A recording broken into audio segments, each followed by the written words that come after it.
प्रभु यीशु मसीह के नाम से आप सभी को मेरा सलाम। हम धन्यवाद करते हैं आज सुबह के लिए कि हम एक बार फिर उसके राज्य में, उसकी संगति में इकट्ठा है उसकी सेवा करने के लिए। आज सुबह जो परमेश्वर का वचन हम लोग समझने जा रहे हैं वो है हालात बदलने वाले लोग। जी हाँ, हम जिस वचन पर बात करें, जिस विषय पर बात करें वो विषय है हालात बदलने वाले लोग। जी हाँ, परिस्थितियों को बदलने वाले लोग, हालातों को बदलने वाले लोगों के ऊपर आज परमेश्वर के वचन से हम लोग बात करेंगे। जब हम हालातों की बात करते हैं, दरअसल हालात जो होते हैं हमारे, कई बार बुरे हालात परिस्थिति को या फिर बुरे हालात जीवन को बिगाड़ देते हैं, मुश्किलों में डाल देते हैं। लोगों को उस हालातों में से निकलने के लिए बहुत परिश्रम करना पड़ता है और काफी समय भी लग जाता है। मैंने देखा कि विपरीत परिस्थिति या बुरे हालात अच्छे अच्छे लोगों को तोड़ देते हैं।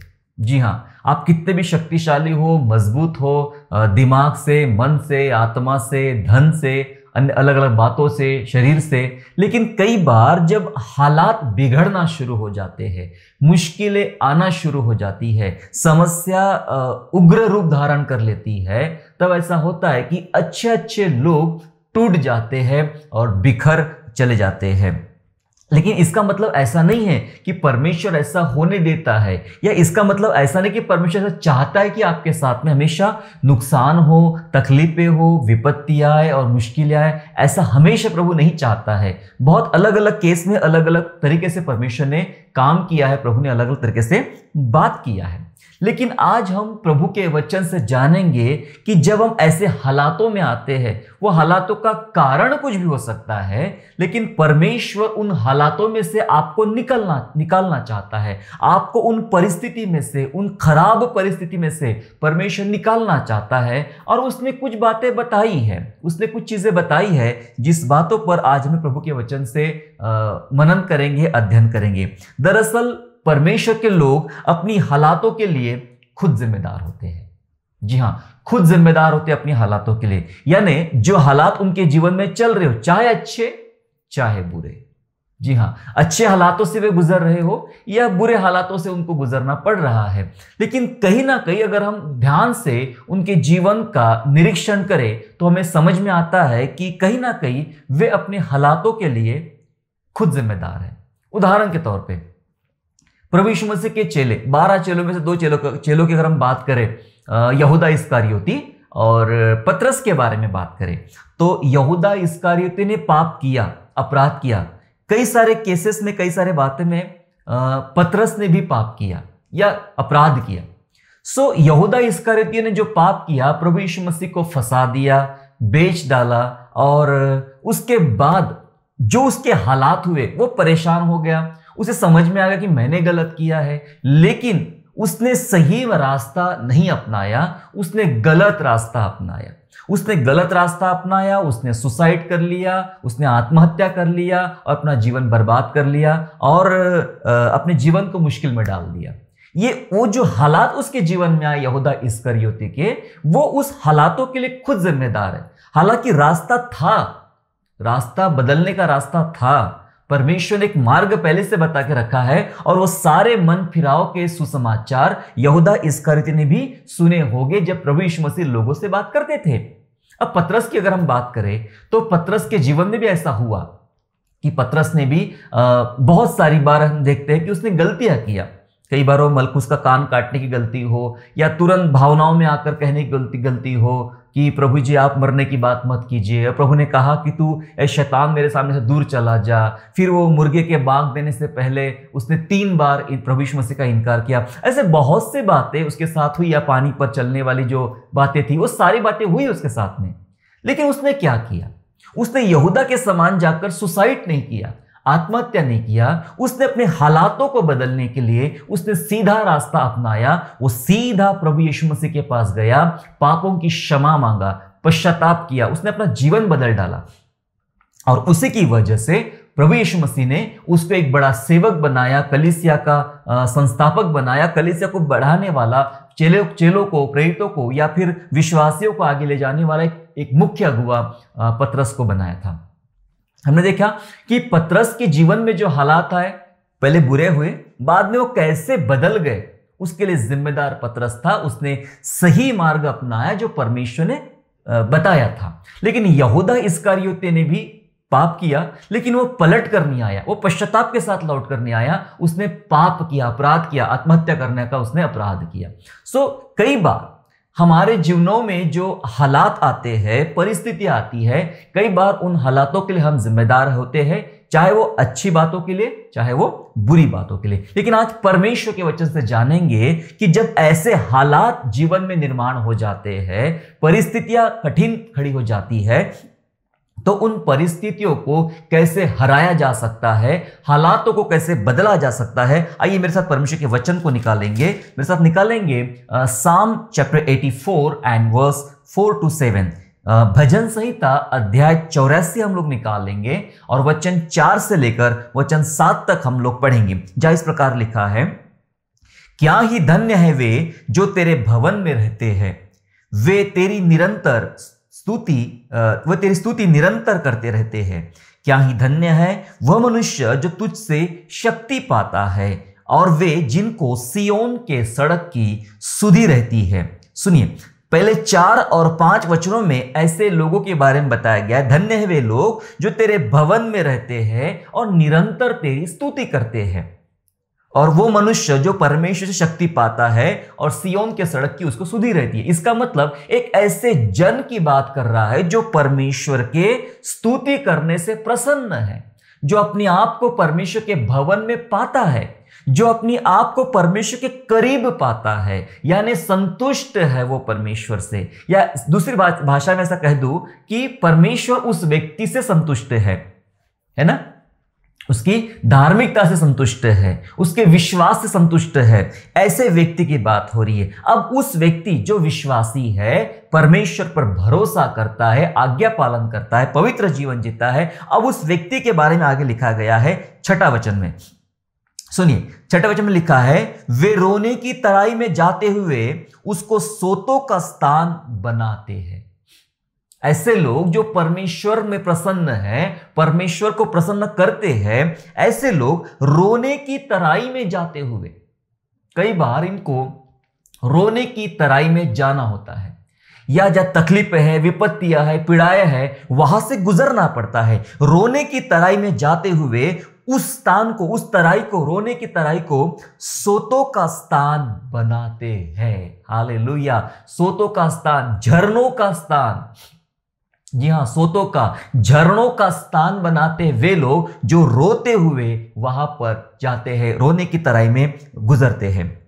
लिखा है वचन में, फिर बरसात की अगली वृष्टि उसमें आशीष ही आशीष उपजाती है। जब बरसात आएगी तो उस रोने की तराइयों में आशीष ही आशीष उपजाएगी, क्योंकि वो रोने की तराई अब सोते की तराई हो गई है, या फिर झरनों का स्थान वे बन गया है। ऐसे वे लोग होते हैं जो हालातों को बदल देते हैं, रोने वाली हालातों को वे बदल देते हैं, झरनों में, सोते में उन हालातों को बदल डालते हैं, क्योंकि वचन कहता है वे ऐसे लोग हैं जो परमेश्वर को प्रसन्न करते हैं। 7वीं आयत कहती, वे बल पर बल प्राप्त करते जाते हैं और उनमें से हर एक जन सियोन में परमेश्वर को अपना मुंह दिखाएगा।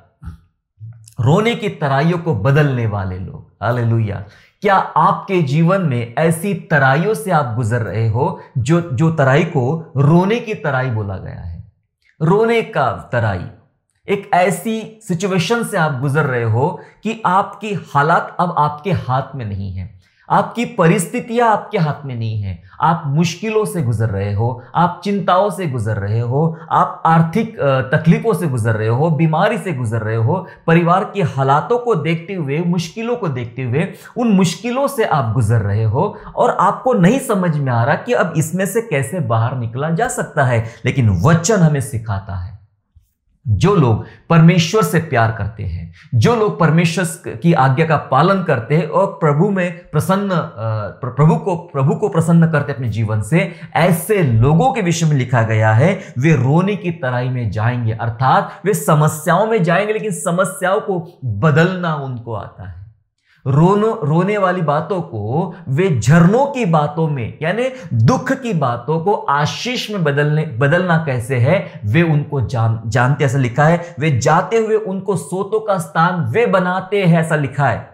जो विश्वासी है, जो प्रभु में चल रहे, उनको बनाना है मेरे प्यारो, आपको बनाना है। परमेश्वर ने आपको वो सामर्थ्य दिया है, परमेश्वर ने आपको वो शक्ति दिया है। आप अपने हालातों को, आप अपनी परिस्थिति को बदल सकते हो। रोने वाली बातों को झरनों में आप बदल सकते हो। ये आपके हाथों में है। कुछ बातों पर हम मनन करेंगे और कुछ बातों पर हम परमेश्वर के वचन से ढंग से समझने का प्रयास करेंगे।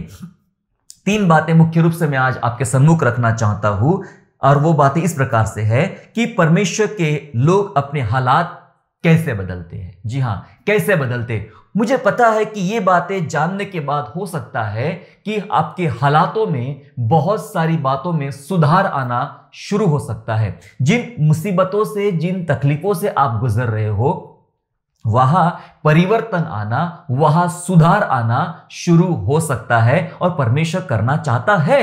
जी हां, किस प्रकार से परमेश्वर के लोग अपने हालात कैसे बदलते हैं। सबसे पहले जो मुख्य बात जो आपके दिमाग में आ रही है, और मैं भी जो बात बताना चाह रहा हूं, वही है कौन सी?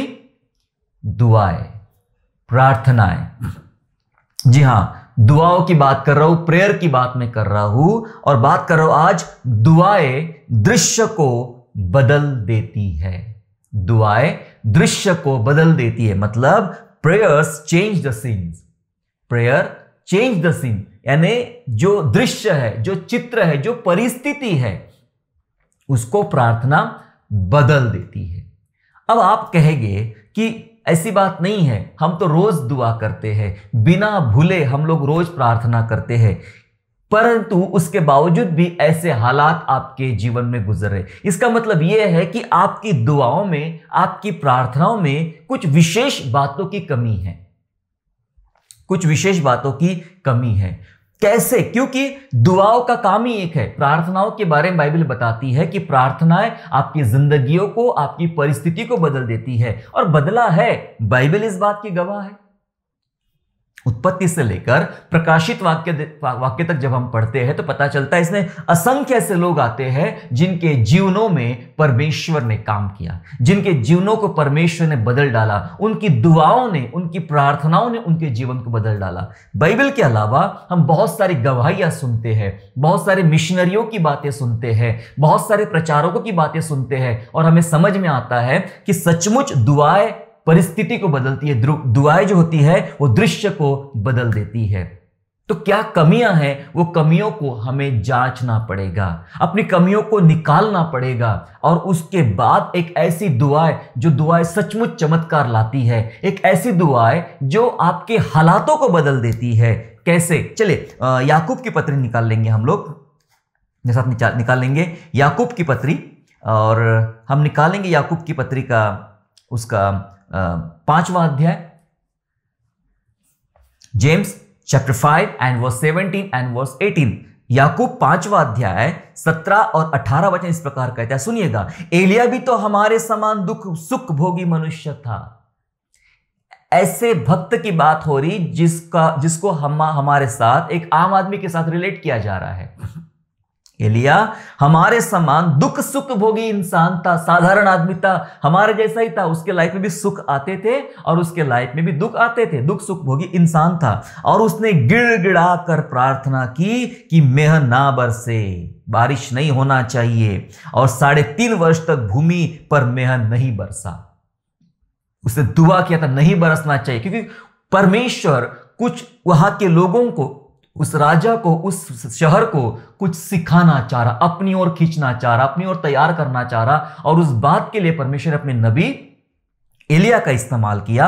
और एलिया ने कहा, बड़े गिड़गिड़ा के उसने प्रार्थना की कि मेह ना बरसे, 3.5 साल तक बारिश नहीं, जब उसने गिड़गिड़ा के प्रार्थना की। और आगे लिखा है, फिर उसने प्रार्थना की तो आकाश से वर्षा हुई और भूमि फलवंत हुई। 3.5 साल के बाद जब उसने प्रार्थना किया तो वापस बारिश आई और भूमि फलवंत हुई। उसकी प्रार्थना में एक बात आप नोटिस किया, ऐसा लिखा है, उसने गिड़गिड़ा के प्रार्थना की, गिड़गिड़ा के प्रार्थना की। बहुत सारे लोग तो मानते ही नहीं है, इस बात को कि हम तो अभी प्रभु यीशु मसीह में आ गए, अभी हमें रोने धोने की कोई जरूरत नहीं है, बस सीधी सीधी सिंपल प्रार्थना करो, आगे बढ़ो, बात खत्म हो गई। नहीं, ये आत्मिक युद्ध है और इस आत्मिक युद्ध में इस आत्मिक युद्ध में योद्धा को घुटनों पर ही लड़ना होता है, तभी वो जीत सकता है। बिना घुटनों की लड़ाई नहीं है ये।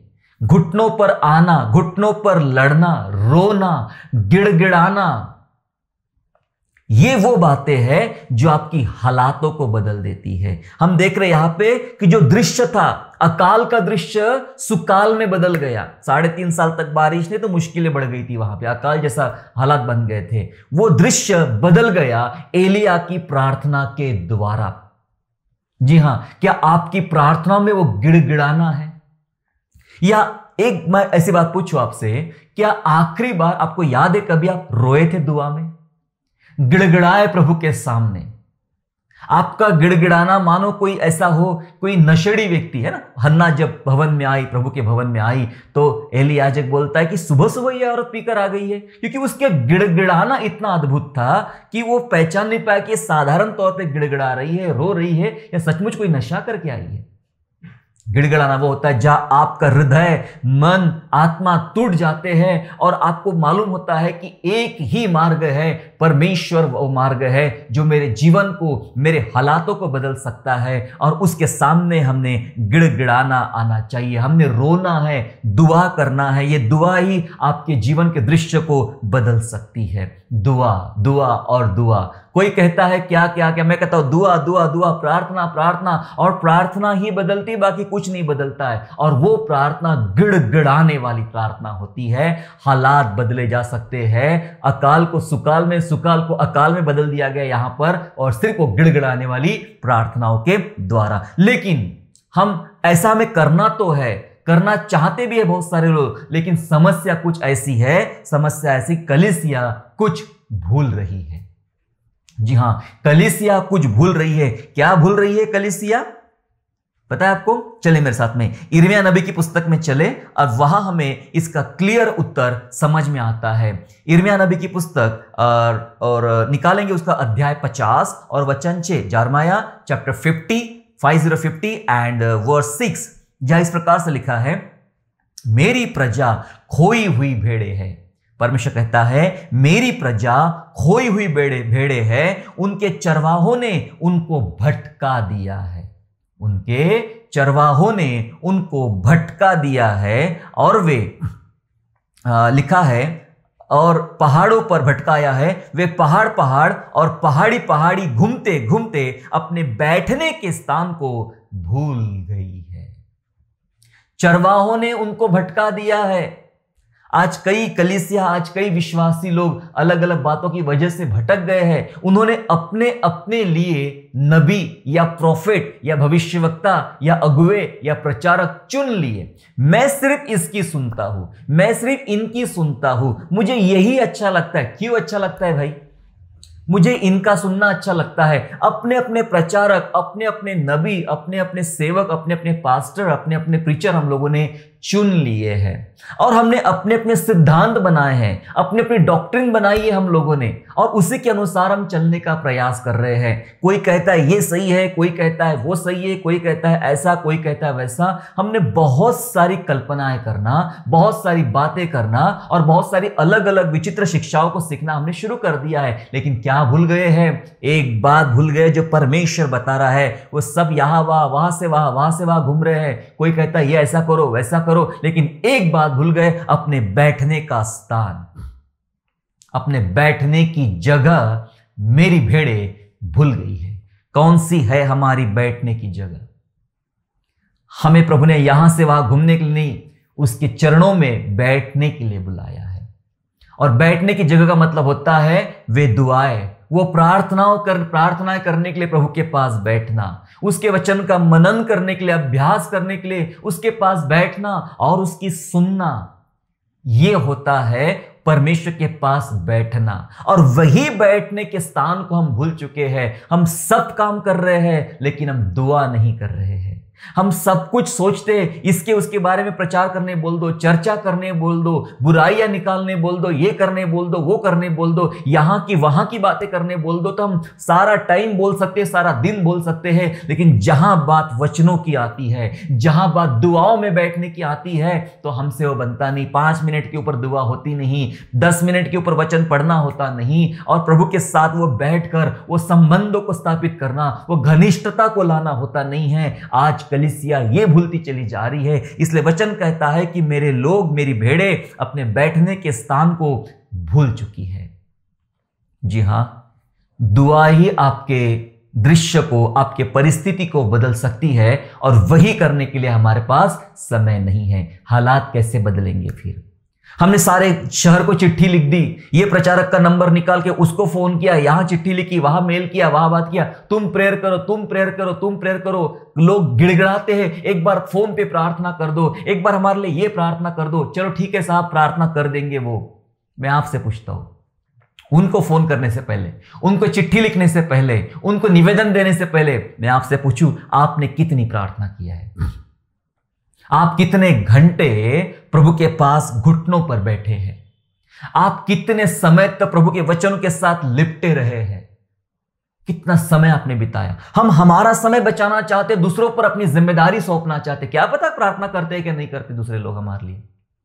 हमने हमारी जिम्मेदारियां दूसरों पर थोप दिया, पर हम कुछ भी नहीं करना चाहते हैं। एलिया हमारे समान दुख सुख भोगी इंसान था, बिल्कुल हम में से एक था। जब उसने गिड़गिड़ा के प्रार्थना की तो हालात बदल गए। आप भी गिड़गिड़ा के प्रार्थना करेंगे तो आपकी परिस्थितियां और आपके हालात बदलना शुरू हो जाएंगे। दूसरी बात यह है कि परमेश्वर के वायदे पर जो लोग भरोसा करते हैं, जी हां, परमेश्वर के वायदे पर जो लोग भरोसा करते हैं, वे परमेश्वर के आशीषों की फसल काटते हैं। जी हां, जो लोग परमेश्वर के वायदा, उसकी प्रॉमिस पर, उसकी वाचा पर, उसकी प्रतिज्ञाओं पर जो भरोसा करते हैं, वे लोग आशीषों की फसल काटते हैं।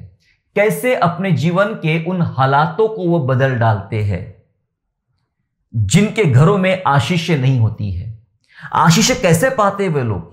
कैसे करना चाहिए? हमने आशीष कैसे पाना चाहिए? सबसे दूसरा काम जो हम सीख रहे हैं वो ये है कि परमेश्वर के वादे पर भरोसा करना। क्या आप जानते हैं आपके लिए परमेश्वर ने क्या वादा कर रखा है? परमेश्वर का वो कौन सा वायदा है जो आपके जीवन को भर रहा है, और वो वायदा आपको याद आ रहा है, और वो वायदे की वजह से आप अपने जीवन में आगे बढ़ रहे हैं या अपने हालातों को बदलने का प्रयास कर रहे हैं। वादा, क्या प्रभु का वादा आपको याद है? मेरे साथ एक वादे को निकालेंगे। इब्रानियों 10वां अध्याय 36 वचन ऐसा कहता है, हिब्रू चैप्टर 10 एंड वर्स 36, जहां ऐसा लिखा है, क्योंकि तुम्हें धीरज धरना अवश्य है ताकि परमेश्वर की इच्छा को पूरी करके तुम प्रतिज्ञा का फल पाओ। जी हां, लिखा है धीरज धरो और परमेश्वर की इच्छा को पूरी करके, परमेश्वर की इच्छा को पूरी करके तुम प्रतिज्ञा का फल पाओ। तुम्हें आशीष मिलेगी, लेकिन उसके पहले परमेश्वर की इच्छा पूरी करना है। उसके बाद ही जो प्रतिज्ञा उसने किया है, जो प्रॉमिस उसने किया है, उसको आप प्राप्त कर सकते हो। कई बार हम परमेश्वर के वादे पर भरोसा करने के लिए अपने आप को असक्षम समझते हैं या अपने आप को कमजोर कर लेते हैं। हमें लगता है उसके वादे केवल बाइबल तक सीमित है, इस पवित्र पुस्तक तक सीमित है, प्रचार तक सीमित है, बातों तक सीमित है, दुआओं तक सीमित है, लेकिन प्रैक्टिकल नहीं है। मैं आपको बताना चाहता हूं, सचमुच परमेश्वर के वायदे बहुत प्रैक्टिकल है। जो उसने वादा किया वो वादा पूरा भी होता है। होते हुए ऐसे हजारों वायदे हमने अपने जीवन में देखे हैं, कलीसिया में देखे हैं, भक्तों के जीवन में देखे और बाइबल में देखे हैं कि वायदे प्रभु के पूरे होते हैं। तभी जाके जो लोग वायदों पर विश्वास करते हैं, तब जाके वो लोग अपने जीवन में आशीषों की कटनी काट पाते हैं, फसल काट पाते हैं, तब उनके हालात बदलते हैं। आशीष पाना है ना, हालात बदलना है, तो आपको प्रतिज्ञाओं पर, उसके वादों पर आपको भरोसा करना पड़ेगा। जब हम बाइबल की बात करें तो मैं आपको बताना चाहता हूं इसहाक के बारे में। जी हां, इसहाक के बारे में मैं कुछ बात बताना चाहता आपको पता है इसहाक के साथ क्या हुआ था? मेरे साथ चलेंगे उत्पत्ति की पुस्तक अध्याय 26 में, जेनेसिस चैप्टर 26 पहले उसके 3 और 4 पद को पढ़ते हैं। ये उस समय की बात है जब जिस स्थान में इसहाक रहता था वह अकाल पड़ गया। अब वो और कहीं जाना चाहता है, मिस्र जाना चाहता है, और कहीं जाना चाहता है जहां हरियाली हो या जहां पर हमारा फायदा होने वाला हो या परिवार का पालन पोषण होने वाला हो। तब परमेश्वर ने इसहाक से कुछ बात किया। सुन लीजिएगा, बात यह है 3 वचन से, तू इसी देश में रहे और मैं तेरे संग रहूंगा। प्रभु ने एक गरार में उसको रखा और कहा तू इसी देश में रहे और मैं तेरे संग रहूंगा और तुझे आशीष दूंगा और ये सब देश मैं तुझको और तेरे वंश को दूंगा। ये देश तुझे तेरे वंश को दूंगा और जो शपथ मैंने तेरे पिता इब्राहिम से खाई थी उसे मैं पूरी करूंगा। वाचा सुनिए, प्रतिज्ञा सुनिए परमेश्वर की, वो तुझे दूंगा जो कसम, जो शपथ मैंने तेरे पिता इब्राहिम से खाई थी। आगे लिखा है 4 वचन में, और मैं तेरे वंश को आकाश के तारांगण के समान करूंगा और मैं तेरे वंश को ये सब देश दे दूंगा और पृथ्वी की सारी जातियां तेरे वंश के कारण अपने को धन्य मानेंगी। मैं तुझे दूंगा, तू यही रहे, वो आशीष है, वो प्रतिज्ञा है, मैं तेरे साथ यही पूरी करूंगा। हालांकि परिस्थितियां विपरीत है, क्योंकि देश अकाल का है, ये मुश्किल का देश है। यहां पर कैसे जिए? यहां जानवरों के लिए अनाज नहीं है, पीने का पानी नहीं है, बच्चों के लिए व्यवस्था नहीं है, कुछ काम नहीं है, तो कैसे ये आशीष है कैसे पूर्ण होगी?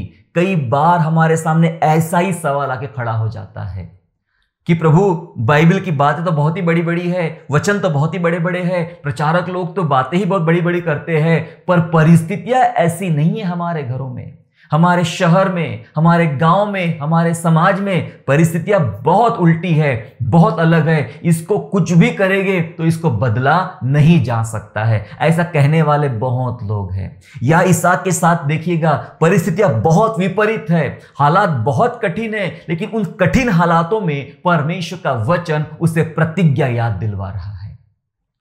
आपको और मुझे वही करना है। मुश्किल हालातों से जब हम गुजरते हैं, हमें परमेश्वर की उन प्रतिज्ञाओं को याद करना चाहिए कि प्रभु ने मेरे लिए कौन सी प्रतिज्ञा बांध के रखा है। और जब उसने प्रतिज्ञाओं को याद किया और आज्ञा का पालन किया, जो परमेश्वर ने प्रतिज्ञा दिया था उस आज्ञा का पालन किया, तो आगे लिखा है वचन में 12 वचन पढ़ता हूं आपके लिए मैं, 12 और 13 उसी अध्याय का लिखा है। फिर इसहाक ने उस देश में जोता बोया और उसी वर्ष में 100 गुना फल पाया। ये कठिन लैंड है, मुश्किल जगह है, जहां उसने जोता बोया और कितना गुना फल पाया? 100 गुना फल पाया।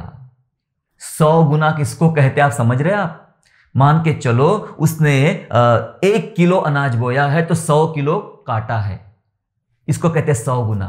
100 गुना फल पाया उसने। आगे लिखा है, और यहोवा ने उसको आशीष दी और वह बढ़ा। ओहो, अकाल के देश में बढ़ा, आशीष मिली, बढ़ा और उसकी उन्नति होती चली गई, यहां तक कि वह अति महान पुरुष हो गया। उन्नति होती गई। देखो, हालात बदलना शुरू हो गए। यह अकाल का देश है, ऐसे हालात बदले कि उस देश का राजा, उस देश के लोग भी अब जलन रखने लगे इसहाक से कि भाई इसको तो शरणार्थी करके हमने रख दिया था, पर ये तो हमसे भी बड़ा आदमी बन रहा है, हमसे भी ज्यादा पैसे वाला बन रहा है, हमसे ज्यादा आशीषित बन रहा है। ऐसा ना हो कि एक दिन राजा ही बन जाए हमारे ऊपर में। तो राजा को आके इसहाक को वहां से दूर ले जाना पड़ा, निकाल देना पड़ा अपने शहर से। लेकिन इसहाक तो जिधर गया उधर भी वो फला और आशीषित हो गया। पता है क्यों? अपनी परिश्रम के कारण नहीं, लेकिन इसलिए क्योंकि परमेश्वर की प्रतिज्ञाएं उसको याद थी और प्रतिज्ञाओं को उसने याद किया। जी हां, वायदे पर भरोसा करने वाले लोग आशीषों की फसल काटेंगे। आप वादों को याद करें और अपने हालातों को बदल दीजिए। इसहाक के लाइफ की हालातें बदल गई, उसके परिवार, उसके जो आसपास के लोग थे, उसके लोग थे, उनकी हालातें बदल गई, क्योंकि एक आदमी परमेश्वर की प्रतिज्ञा पर भरोसा कर रहा है। हमारा भरोसा कहां है? हमारे हालात आज जैसे के वैसे ही दिखते हैं। पिछले 5 साल पहले भी ऐसे थे, 10 साल पहले भी ऐसे थे, पिछले 2 महीना पहले भी ऐसे ही थे। हम बस आगे बढ़ रहे हैं, हालात नहीं बदल रहे हैं, परिस्थितियां नहीं बदल रही है। कई बार जब मुश्किलें आती तो हम अपने आप को बस नम्र बनाने की कोशिश करते हैं, झुकने की कोशिश करते हैं, रोने की कोशिश करते हैं। जैसे हालात सुधर गए हम जैसे के वैसे बन जाते हैं। अब कोरोना की बात ही कर लीजिए ना, जब कोरोना चल रहा था, जब लोग मर रहे थे, जब चारों तरफ अकाल पड़ा था, मुश्किलें चल रही थी, तो सब लोग छाती पीट रहे थे, वचनों को ढूंढ रहे थे, प्रार्थना कर रहे थे, वचनों को सुन रहे थे, अभ्यास कर रहे थे। जैसे परिस्थितियां सब ठीक होगी, वो जैसे कि वैसे हो गए। लोग वापस पाप में चलना शुरू कर दिए, लोग वापस घमंडी हो गए, ढीठ हो गए। मैं उनकी भी बातें कर रहा हूं जिन्होंने अपने ही सगे लोगों को खो दिया, वे भी आज बदल गए। उनको पता है ये दुख उन्होंने झेला है, लेकिन उनको वे भी आज पाप में जीवन बिता रहे, खराब लाइफ जीवन जी रहे। मेरे प्यारों, बदल गए। हम जब मुश्किल आती, थोड़े समय के लिए अपने आप को हम झुकाने की कोशिश करते हैं और मुश्किलें दूर हो जाती है, हम बदल जाते हैं, हम पाप में जीना चालू कर देते हैं। मेरे प्यारों, परमेश्वर कहता है तुम बदले रहो, वाचा को पालन करो। तुम्हें नहीं बदलना है, परिस्थिति को प्रभु बदल देगा। तुम्हें तो प्रभु का वचन हमें बदलेगा, लेकिन हम क्या करेंगे? हम रोने की तराइयों में जाएंगे। हमने पढ़ा साम 84 में, हम रोने की तराइयों में जाएंगे और उसको सोतों का स्थान बना देंगे। मुश्किल परिस्थिति में हम जाएंगे और उसको सोतों का स्थान हम लोग बना देंगे। तो दूसरी बात थी परमेश्वर के वायदे पर, प्रतिज्ञाओं पर भरोसा करना। तीसरी और अंतिम और खास बात, तीसरी बात यह होती है, और वो बात बहुत जरूरी है, और वो है दान। हमारे दान हमारी दशा बदल डालते हैं। हमारे दान हमारी दशा को बदल देते हैं। यस, दान दशा को बदलते हैं। अब आप कहेंगे, अब ये दान वाली बात कहां से आ गई? जी हां, ये दान वाली बात तो आती ही है, इसको हम इग्नोर नहीं कर सकते हैं। हालांकि इसके प्रति हो सकता है कि आपका नजरिया कुछ और हो सकता है, आपके साथ आपको कोई चोटें मिली हो, या आपका साथ कुछ गलत शिक्षाएं मिली हो, उससे कोई फर्क नहीं पड़ता। लेकिन हम परमेश्वर के नियम को बदल नहीं सकते हैं। हमारे दान हमारी दशा को बदलते हैं। कैसे? चलें पढ़ेंगे हम लोग। मलाकी 3 बहुत ही प्रसिद्ध है, लेकिन थोड़े से अलग संदर्भ में इसको समझने का प्रयास करेंगे। मलाकी 3 वचन 9 से 11 मैं आपके लिए पढ़ता हूं, जहां लिखा है, तुम पर भारी शाप पड़ा है क्योंकि तुम मुझे लूटते हो, वरन सारी जाति ऐसा करती है। वचन कह रहा है तुम पर भारी शाप पड़ा है। परिस्थिति कैसी है? एकदम विपरीत हो गई हो, शाप वाली परिस्थिति हो गई है। शाप वाली परिस्थिति से क्या होता है? आपकी हालात बिगड़ गए हैं। शाप, क्योंकि शाप जहां पर है तो आप सब प्रकार की बुराई में, आपके बिजनेस में लॉस हो रहा है, आपकी नौकरी में लॉस हो रहा है, फाइनेंशियली लॉस हो रहा है, हेल्थ वाइज आपका लॉस हो रहा है, इकोनॉमिकली सोशियली आपका लॉस हो रहा है। आप अलग अलग प्रकार से मुश्किलों का जीवन जी रहे हो। इसका मतलब होता है वो शाप हमें पनपने नहीं दे रहा, वो शाप हमें बढ़ने नहीं दे रहा। शाप पड़ा है, वजह बताई गई है यहां पर आगे। तुम ही नहीं करते हो, सारी जातियां ऐसे करती है, ऐसा वचन में लिखा है। फिर लिखा है, एक काम करो, सारे दशमांश भंडार में लेकर आओ कि मेरे भवन में भोजन वस्तु रहे। और सेनाओं के यहोवा का यह कहता है कि ऐसा करके मुझे परखो कि मैं आकाश के झरोखे तुम्हारे लिए खोलकर तुम्हारे ऊपर अपरंपार आशीष की वर्षा करता हूं कि नहीं। प्रभु कहता है अपने दशमांश, ये तो बहुत ही अच्छा है पुराना नियम में कि कम से कम 10% ही मांगा है, ताइथ मांगा है। नया नियम में तो इससे भी ज्यादा है, पूरा मांग लिया परमेश्वर ने। जी हाँ, कम से कम अपने आमदनी का 10वां हिस्सा, अपनी भेंटे, अपने फल लेकर आओ, प्रभु के भंडार में लाओ, और फिर देखो मैं तुम्हारे लिए आशीष की वर्षा करता हूं कि नहीं। इसका मतलब आपकी परिस्थितियां बदलती है क्या नहीं, आपके हालात बदलते हैं क्या नहीं, बाद में देखो। पहले ये जो शाप को हटाओ और तुम पहले परमेश्वर को देना शुरू करो। फिर आगे लिखा है 11 वचन, बहुत ही खास है। 11 वचन लिखा है, मैं तुम्हारे लिए नाश करने वालों को ऐसा घुड़कूंगा कि वह तुम्हारी भूमि की उपज नाश नहीं करेगा और तुम्हारी दाखलताओं के फल कच्चे नहीं गिरेंगे। सेनाओं के यहोवा का यही वचन है। वो कहता है प्रभु का वचन कि नाश करने वाले को प्रभु डांटेगा और फिर तुम्हारे फल कच्चे नहीं गिरेंगे। मतलब तुम्हारे बिजनेस में, तुम्हारे व्यापार में, तुम्हारे नौकरी में कोई नुकसान अब नहीं होगा, आगे कोई नुकसान नहीं होगा, सब बदल दिया जाएगा। प्रभु कहता है मैं घुड़कूंगा, फिर दोबारा कच्चे फल नहीं गिरेंगे। इसका मतलब होता है कि दोबारा आप लॉस को नहीं देख सकते हो यदि आपने परमेश्वर के नियमों का आपने पालन किया है। बाइबल में यह नियम नहीं है कि आपने कितना कमाना है या आपने कैसे कमाना है, यह नियम नहीं है। लेकिन बाइबल में यह नियम जरूर है कि आपने कितना देना है, कैसे देना है, यह नियम है। क्योंकि हम अपनी कमाई की वजह से नहीं जीते हैं। एक बात सुन लीजिएगा, चाहे आपका बिजनेस लाखों करोड़ों का हो या आपकी नौकरी में बहुत अच्छा पैसा कमाते हो गया, मैं आपको एक बात बता देना चाहता हूं विश्वासियों, कि हम अपनी कमाई के कारण नहीं जीते हैं, हम जीते हैं परमेश्वर के सिद्धांतों के कारण, हम जीते हैं परमेश्वर के अनुग्रह के कारण। जी हां, परमेश्वर का सिद्धांत यह है, जब तुम मुझे दोगे तो मैं तुम्हारे ऊपर आशीष डालूंगा, तुम्हारे शाप वाले हालात आशीषों में बदल जाएंगे। दो तो तुमको दिया जाएगा। ये नियम है, ये सिद्धांत, हम इसको नहीं बदल सकते हैं। ये परमेश्वर का सिद्धांत है, जब तुम दोगे तभी तुमको मिलेगा। याद कीजिए, आप कब से नहीं दे रहे हो। कई सारे लोगों ने दशमांश देना बंद कर दिया है, ताइद देना बंद कर दिया है, दान देना, भेंट देना बंद कर दिया है। अरे भाई, ये भेंटें वो है जो सिर्फ आपके जीवन में शापों को आशीष में नहीं बदलती, लेकिन भेंटें तो संबंधों को भी सुधार देती है ना। याकूब गया था अपने भाई एसाव के पास, तो भेंट लेकर गया था, ये सोच कर गया कि ये भेंट देने से उसका क्रोध शांत हो जाएगा। और जब उससे गले मिलकर कहता है कि मैंने तुझे परमेश्वर सा पाया, मैंने तुझे परमेश्वर सा पाया, भेंट देके संबंध बन गए उसके वाले। मेरे प्यारो, आज हमारे संबंध इकोनॉमिकली बिगड़े हुए हैं। आओ हम अपने इस सिद्धांत को पालन कर जो प्रभु ने भी सिखाया है, दो तो तुम्हें दिया जाएगा। दान आपकी दशा को बदल सकते हैं। अपनी मुट्ठी खोले और परमेश्वर के राज्य में बोना शुरू करें। बहुत सारे लोग चैरिटी की बात करते हैं, हमने वह चैरिटी किया, सेवा किया, चैरिटी किया। चैरिटी अलग बात है, लेकिन परमेश्वर के राज्य के लिए देना यह अलग बात है मेरे प्यारो। जहां से आप आशीष प्राप्त कर रहे हो, जहां से आपके जीवन में उन्नति आ रही है, आत्मिक प्रगति हो रही है आपकी वाली, आपका जीवन आत्मिक रूप से बढ़ रहा है, जो आपके लिए दुआ करे, जो आपके लिए अलर्ट है, जरूर वहां पर दान देना शुरू करे। परमेश्वर आपकी दशा को बदलेगा आपके दान के द्वारा। फिलिपियों 4 ऐसा कहता है, आखिरी वचन पढ़ के हम समाप्त करेंगे। फिलिपियंस चैप्टर 4 एंड वर्स 17, 4 का 17 फिलिपियों ऐसा कहता है, सुनिए, यह नहीं कि मैं दान चाहता हूं, पौलुस कहता है कलीसिया के लिए, यह नहीं कि मैं दान चाहता हूं, परंतु मैं ऐसा फल चाहता हूं जो तुम्हारे लाभ के लिए बढ़ता जाए। मुझे दान नहीं चाहिए, लेकिन मुझे जो दान चाहिए, ऐसा फल चाहिए तुम्हारे, जिससे तुम्हारी उन्नति हो। जी हां, हमारे दानों के पीछे हमारी उन्नति छिपी हुई है। पौलुस कोई ऐसा नहीं बोलता चाहिए, मुझे चाहिए, नहीं, मैं इसलिए मांग रहा हूं, बोलता मेरे पास तो बहुत है, लेकिन मैं इसलिए मांग रहा हूं कि उससे तुमको फायदा मिले, तुम्हारे हालात बदले। जी हां, दान हमारी दशा को बदल डालते हैं।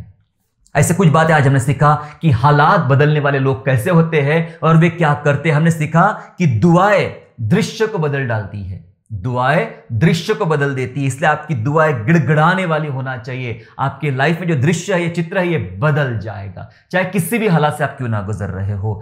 आप परमेश्वर के वायदे पर भरोसा कीजिए, जो उसका वादा है, वादा पूरा होता है, और ये वादा पूरा याद रखने वाले अपने जीवन में आशीषों की फसल काटने वाले हैं और काटने जा रहे हैं। और तीसरी बात हमने सीखा कि आपके दान, जी हां, आपकी भेंटें, दान आपकी दशा को बदल देते हैं। आइए हम प्रभु के राज्य में दान बोना भी शुरू करें, जिसके द्वारा हमारे हालातों को, इकोनॉमिकल प्रॉब्लम को, समस्याओं को, कई ऐसी समस्याएं हैं कि जो हमारे दान के साथ छिपी रहती है। अभी समय नहीं इस विषय में ज्यादा बात करने का, लेकिन मैं जानता हूं कि ये बहुत ही महत्वपूर्ण बात है कि आपकी परिस्थिति कैसे प्रभु बदल डालता है। आपके भेंटों में भी वो सामर्थ्य है, ऐसे प्रभु के वचन में लिखा है, ऐसे बहुत सारे वचन बाइबल में है। आइए अपने जीवन को प्रभु के सामने लाए और अपने हालात बदलने के लिए प्रभु से आज मदद मांगेंगे। अगर सचमुच आप बुरे हालात से गुजर रहे हो और आज आप चाहते हो कि मेरे हालात बदले, आइए अपने मनों को प्रभु की तरफ लगाएं, पश्चाताप करें, अपने पापों से फिरे। यहूदा इस्करियोत ने वो नहीं किया, इसलिए उसको मरना पड़ा, लेकिन पतरस ने अपना मन फिराया, प्रभु ने उसको सेवक बनाया। आपके हालात आपके हाथ में है और आप उसको बदल सकते हैं। पश्चाताप करें अपने जीवन में और अपने हालात बदलने के लिए प्रार्थना करें। प्रभु से कहे, प्रभु मेरे हाथ में वो ताकत दे ताकि मैं रोने वाली तराइयों को सोते के झरने में बदल सकूं। अनुग्रह कर प्रभु जी। प्यारे पिता परमेश्वर, यीशु मसीह के नाम से आपका हम धन्यवाद करते प्रभु। हम जानते हैं कई बार हमारे हालात बहुत मुश्किल होते हैं, बहुत कठिन होते हैं, इसमें से निकलना कई बार हमारे लिए बहुत मुश्किल हो जाता है। आपसे विनती करते, जो बातें आज हमने सीखा कि प्यारे पिता, जो लोग आपसे खुश रहते हैं या जो आपको प्रसन्न करते हैं प्रभु जी, ओ प्रभु जी, वे रोने वाली तराई में जाएंगे तो जरूर, लेकिन उसको सोतों का, झरनों का स्थान बना देंगे पिता राजा। विनती के तमाम हमारे बहन भाइयों के लिए जो आज रोने की तरह से गुजर रहे प्रभु, उनके हालातों को, उनकी परिस्थिति को, उनके जीवन को आप बदलिए यीशु राजा। वे गिड़गिड़ा के प्रार्थना करने वाले बने, ताकि उनकी दुआएं उनकी दशा को या उनकी दृश्य को बदल सके पिता राजा। प्रभु वे परमेश्वर के वायदों पर विश्वास करने वाले बने, ताकि इसहाक के समान वे आशीषित हो जाए पिता राजा। हम विनती करते उनके दानों के लिए पिता, उनके दान उनकी दशा को बदलने वाले बने, परमेश्वर के राज्य में वे बोने वाले बने और उनके बोने से उनकी दशाएं बदलने वाली बने प्रभु जी। पिता, बहुत सारे लोग आर्थिक रूप से संकटों में है, मुश्किलों में जी रहे, कोई उनके पास सहारा नहीं है, कोई रास्ता नहीं है पिता राजा, लेकिन बाइबल ने हमें बात बताई, दो तो तुम्हें दिया जाएगा। और यही सिद्धांत है पिता परमेश्वर हमारे आर्थिक हालात बदलने के लिए। प्रभु जी आइए और हमें देने वाला बने, चाहे जितना भी हो, जैसा भी हो, जितना छोटा क्यों ना हो, हम देने वाले बने, जिससे प्रभु हमारे हालातों को प्रभु बदलने वाला बने। आज के बाद हम अपने जीवन को, अपनी हालातों को बदलते हुए देखेंगे और परमेश्वर की महिमा करते हुए देखेंगे। हम धन्यवाद करते हैं, हम विश्वास करते हैं, आज अभी और अभी से मेरे हालात अब बदलना शुरू हो जाएंगे। यीशु मसीह के नाम से मैं आशीष मांगता हूं और इस बात पर मैं विश्वास करता हूं। धन्यवाद करते प्रभु, धन्यवाद के साथ प्रभु यीशु मसीह के नाम से ये प्रार्थना मांगते हैं, आमेन।